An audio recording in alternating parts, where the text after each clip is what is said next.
The Shadow of the Forgotten Heir. October 15, 1985, and the wind tore through the ancient oaks surrounding Hawthorne Manor, howling like a banshee from a forgotten era. The sprawling Victorian estate loomed on the outskirts of Harlow, Massachusetts, a sleepy New England town where pickup trucks still outnumbered BMWs, and the local diner served meatloaf with gravy like it was 1955.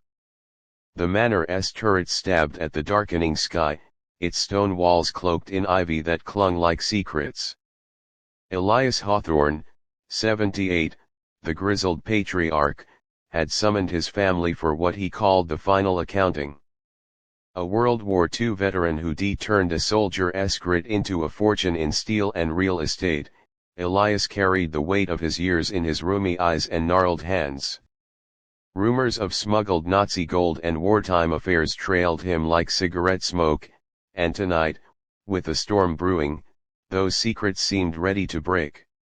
Inspector Harlan Reed pulled into the gravel driveway as the sun bled red over the horizon, his '79 Ford LTD coughing like an old smoker. At 55, Reed was a Boston PD veteran with a face carved by too many late nights in smoky precincts and a mustache that hid a perpetual frown. His .38 revolver sat heavy in its holster, and a thermos of black coffee rattled in the passenger seat. Elias's call that morning had been curt: "Threats, Inspector. Someone wants me dead before I change the will." Reed had tossed on his trench coat, tuned the radio to Springsteen's Born in the USA, and left the city behind.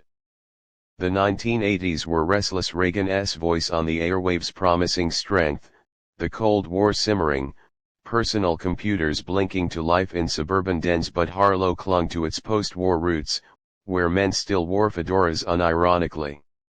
Inside, the manor's drawing room glowed with firelight, the scent of burning logs mingling with pipe tobacco and old money. Elias sat in his wheelchair by the hearth, a wool blanket draped over his lap, his eyes sharp as bayonets despite the rheumatism twisting his fingers. "Inspector Reed," he rasped, shaking hands with a grip that belied his frailty. "These vultures are circling. Glad you're here." The vultures were the family, gathered like suspects in a lineup. Victor Hawthorne, 52, the eldest son, leaned against the mahogany bar, pouring a generous scotch. His tailored suit couldn't hide the strain of a man drowning in debt. Failed real estate deals from the early '80s recession had left him owing $50,000 to Boston bookies. His face, once handsome, was now a map of worry lines, his hands trembling as he swirled the amber liquid. Marlene, Victor's wife, 48, lounged on a velvet sofa, her mink coat draped like a trophy. A former Miss Massachusetts, her beauty was still striking, but her eyes held a hardness sharper than her manicured nails. She sipped a martini, watching the room with the disdain of a queen exiled to a backwater court. Lydia Hawthorne, 50, Elias's only daughter, sat primly in a wingback chair, knitting a scarf that seemed to grow with her resentment. She never married, devoting her life to nursing her father after her mother's death from cancer in 1968. Her graying hair was pulled into a tight bun, her lips pursed as if holding back decades of unspoken grievances. Theodore Teddy Hawthorne, 45, sprawled in an armchair, his bad leg propped on an ottoman, a souvenir from Vietnam, where shrapnel had torn through his thigh in '69. The family's black sheep, Teddy was a wiry man with wild eyes and a habit of spinning conspiracies about the CIA, the moon landing, or Soviet spies in Harlow's diner. He flipped through a dog-eared copy of Tom Clancy's Red Storm Rising, muttering about Reagan's Star Wars program and impending nuclear doom. Beatrice Finley, 42, the youngest, stood by the tall windows, her pearl necklace catching the firelight. Elegant and composed, she carried herself with the grace of someone who demarried into Boston's elite. Her husband, Dr. Gerald Finley, 50, a cardiologist, adjusted his wire-rimmed glasses, his calm demeanor masking rumors of gambling debts and affairs with hospital nurses. Their marriage, once the envy of the family, was fraying like an old rope. Randall Hawthorne, 38, Elias's nephew, paced near the bookshelves. Fresh from Silicon Valley, he was chasing the tech boom with a start-up peddling personal computers, clunky IBM clones he swore would revolutionize business. His boyish charm and California tan hid a desperate need for Elias's investment to keep his dreams afloat. The staff rounded out the scene: Mrs. Agnes Poole, 62, the housekeeper, bustled with a silver coffee tray, her face lined with years of loyalty and a sick son's medical bills. Jenkins, the butler, 68, stood ramrod straight, his British accent learned from watching Masterpiece Theatre lending him an air of dignity. Sarah, the maid, 22, was a nervous slip of a girl, hired just months ago after the previous maid quit under mysterious circumstances. Her wide eyes darted around the room, as if expecting a ghost to leap from the shadows. Reed shook hands, his grip firm, his eyes scanning for tells. Mr. Hawthorne hired me for protection. Anyone know about these threats? Heads shook, but gazes slid away like oil on water. Elias waved a dismissive hand. Anonymous letters. Probably nothing. Let us eat. Business after. The dining hall was a cathedral of opulence, its crystal chandelier casting star-like glimmers on the polished table, set with china from Elias's first wife. The meal was pure Americana: roast beef with a glossy brown crust, mashed potatoes whipped with cream, green beans slick with butter, and apple pie still warm from the oven. A 1982 California Cabernet flowed freely, loosening tongues but not the tension. Victor griped about the stock market, that Volcker's interest rates are bleeding me dry. Teddy ranted about Reagan's defense budget, Star Wars, just a scam to funnel cash to Lockheed. Randall waxed poetic about the Macintosh: Uncle, it's got a graphical interface, point and click, changes everything. Beatrice and Gerald murmured about their Boston clinic, their voices low but strained, like a radio slightly off station. Elias ate sparingly, his fork clinking against the plate. After coffee black and bitter as Reed's mood, he cleared his throat. I've gathered you because my heart's giving out. The will's being revised tomorrow. Some of you want tea like it? Victor slammed his fist on the table, rattling the china. What the hell does that mean, Dad, after all I've done? Lydia's knitting needles froze mid-stitch. Father, please. You've always been fair. Teddy chuckled darkly. It's the Russians, isn't it they got to you? Beatrice's pearls clicked as she leaned forward. Father, we've supported you. Gerald cut her off, voice smooth. Let us hear him out. Before Elias could elaborate, the lights flickered once, twice, then plunged the room into darkness. The storm outside roared, thunder shaking the windows like artillery. A single gunshot cracked through the chaos, sharp and final. Screams erupted. 30 seconds later, Jenkins fumbled with a match, lighting a candle. Its flickering glow revealed Elias slumped in his wheelchair, a bullet hole in his temple, blood staining his white shirt like spilled wine. The .38 revolver from his study collection lay on the floor, glinting in the candle light. Reed sprang to his feet, his voice cutting through the panic. Nobody move. This is a murder scene. He checked Elias's pulse, nothing. The gun was wiped clean, no fingerprints. He grabbed his portable CB radio, but the storm had knocked out the lines, and the flooded roads trapped them in the manor like rats in a maze. Reed's mind ticked like a metronome, family gathering, patriarch dead, inheritance at stake. It was straight out of those Agatha Christie novels his late wife used to devour by the dozen. He secured the dining hall, ordering everyone to stay put. The storm battered the windows, rain lashing like a whip. Reed began interviews in the study, a cozy room lined with leather-bound books, a mahogany desk cluttered with war medals, stock certificates, and a faded photo of Elias in his army uniform, France, 1944. A radio in the corner played static-filled snippets of Wham's careless whisper, a reminder of the world beyond these walls. Victor went first, slumping into a chair, scotch still in hand. Reed leaned against the desk, notepad ready. "Where were you when the lights went out?" Victor wiped sweat from his brow.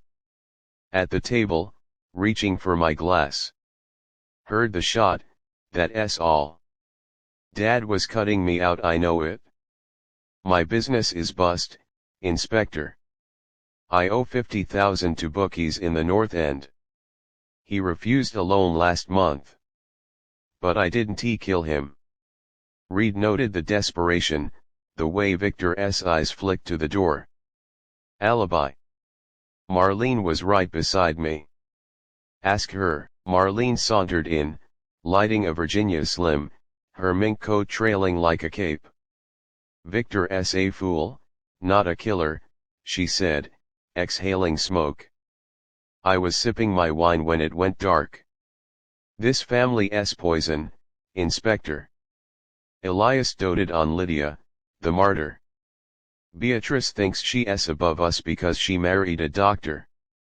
And that nephew, Randall a tech whiz, sure, but he's broke, begging Elias for cash."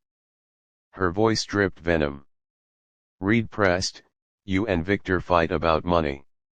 She laughed, sharp as broken glass. "Every day. But I'd divorce him before I'd murder anyone."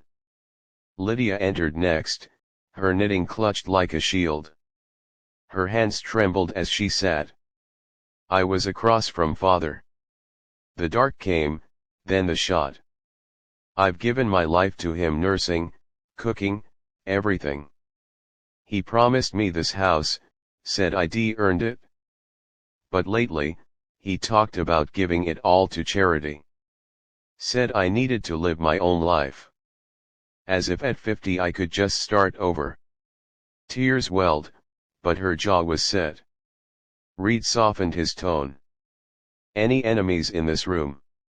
"All of them," she whispered. "Victor's greedy, Teddy's unhinged, Beatrice is jealous of anyone with more than her." Teddy limped in, his eyes darting like a cornered animal. "It's a setup, man. CIA, KGB, who knows? I saw shadows moving outside before dinner, near the garage. Dad had secrets from the war gold he hid, maybe, from his intelligence days. I was digging into his records. The light sabotage. I was grabbing my napkin when the shot rang out." Reed raised an eyebrow. "Paranoid much?" Teddy leaned forward, voice low. "In Nam, paranoia kept me alive. It's the same here." Beatrice glided in, her pearls clicking softly. "Gerald and I were talking about the clinic when the lights went out. Father mentioned disinheriting us last week, said Gerald's extracurriculars were embarrassing the family. I screamed when I heard the shot. Gerald followed, adjusting his glasses, his cardiologist's calm a thin veneer. Absurd accusation.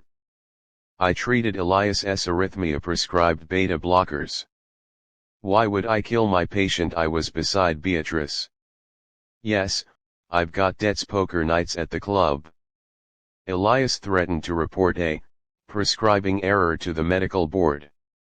But murder never. Randall paced as he spoke. I was at the far end of the table, away from Uncle. He promised 100,000 for my startup software for small businesses. Now it's gone. But murder, no way. I heard the shot, thought it was thunder. In the kitchen, Agnes wrung her hands, her apron stained with coffee. I served the coffee, then went to wash dishes. Mr. Hawthorne was kind, said he'd help with my son's medical bills. He's got cancer, you see. I heard the shot from here. Jenkins, ramrod straight, spoke evenly. I was in the pantry, organizing silver. Heard the shot, ran in with a candle. 30 years of service, Inspector. I was loyal to Mr. Hawthorne. Sarah, the maid, trembled, her voice barely above a whisper. I was clearing plates. This family, they argue so much, it's scary. I saw someone in the hall before dinner, wearing a hooded raincoat. Couldn't he see their face? Reed's ears pricked. Hooded man or woman? I couldn't tell. It was quick, near the staircase. The night wore on, the storm unrelenting. Reed inspected the basement fuse box, finding wires deliberately cut, no accident. Footprints in the dust, men's size 10 matched Victor, Teddy, Gerald, Randall, and Jenkins. In Elias's pocket, he found a torn scrap of paper, "The heir is not who you think." It was written in Elias's shaky hand, hinting at a secret he'd meant to reveal.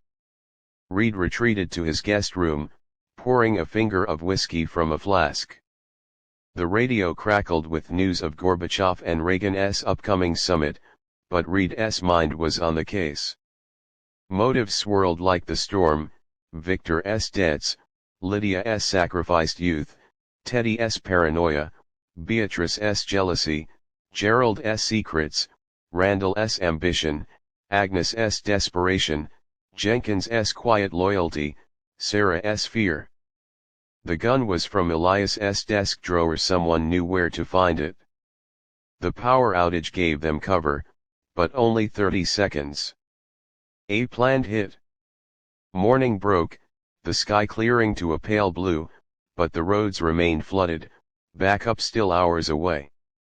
Reed combed Elias's papers in the study, finding letters from a New York lawyer dated September 1985. They referenced a war child from Elias's time in France, 1944, with a resistance fighter named Marie Leclerc. A son, born 1945, was sent to America, adopted by Elias's brother to bury the scandal. The boy's name, Randall's father had raised him as his own, but the dates suggested Randall himself might be the child. Reed confronted Randall in the library, where a TV flickered with MTV Duran Duran's Hungry Like the Wolf. Your birth year, Randall? 1947, or is that a lie? Randall paled, his California tan fading. What, born 47, in San Jose? Check my license.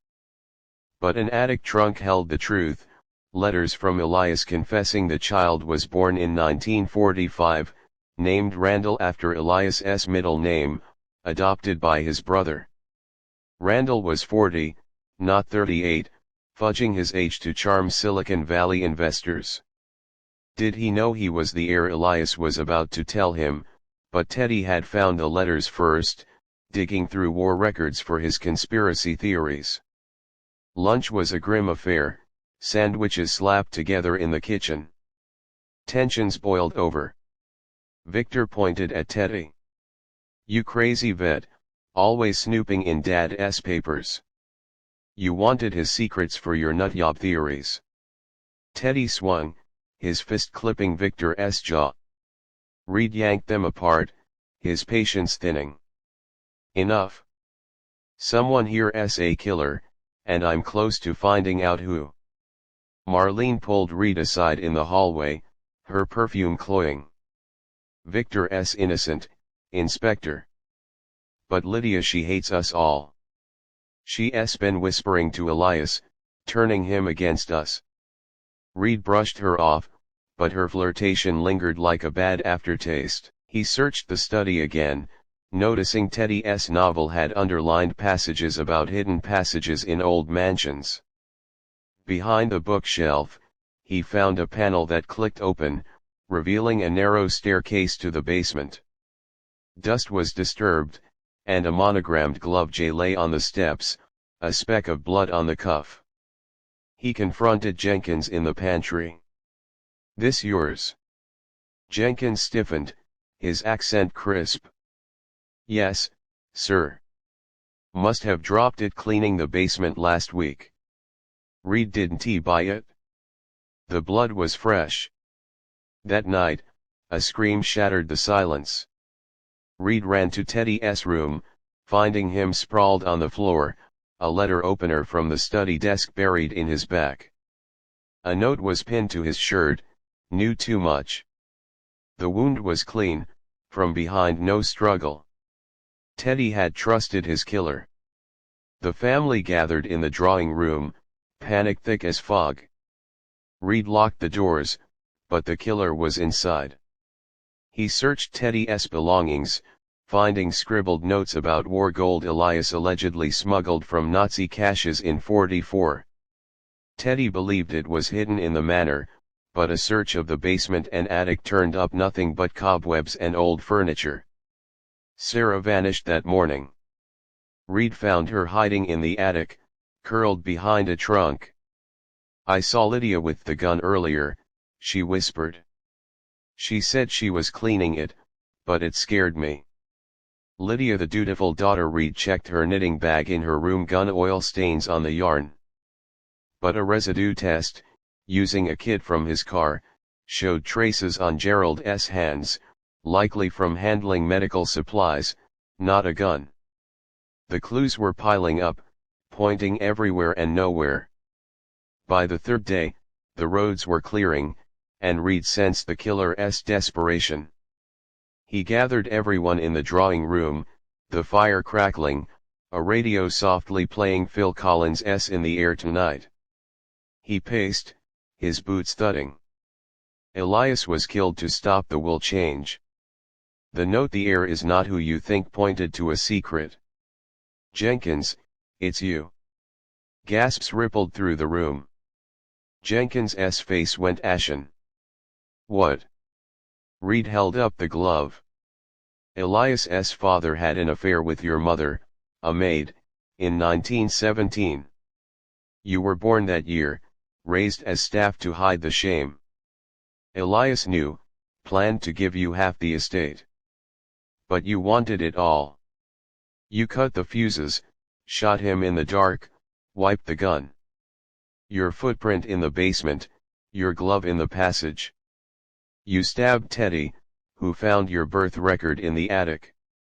Jenkins's composure cracked, his voice shaking. "He promised me a share, then called me beneath the family.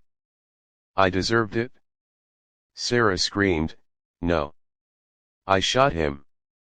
She collapsed, sobbing. "Jenkins is my grandfather. He blackmailed me, said he'd ruin my father if I didn't cut the wires. But he fired the shot." Reed's eyes narrowed. "Hold on. The glove was planted. Gerald's residue from handling meds. The real killer, Marlene." Marlene laughed, a cold, brittle sound. "You're clever, Inspector." She stood, tossing her cigarette into the fire. "Victor isn't Elias's son. His mother slept with the gardener. Elias was disinheriting him. The old will gave Victor everything. I cut the wires, shot in the dark, wore Victor's shoes to leave those footprints. I stabbed Teddy. He was sniffing too close to the truth. The note, I wrote it to throw you off." Victor stared, dumbstruck. "Marlene." Reed cuffed her as state police lights flashed through the windows. The rain had stopped, the secrets laid bare.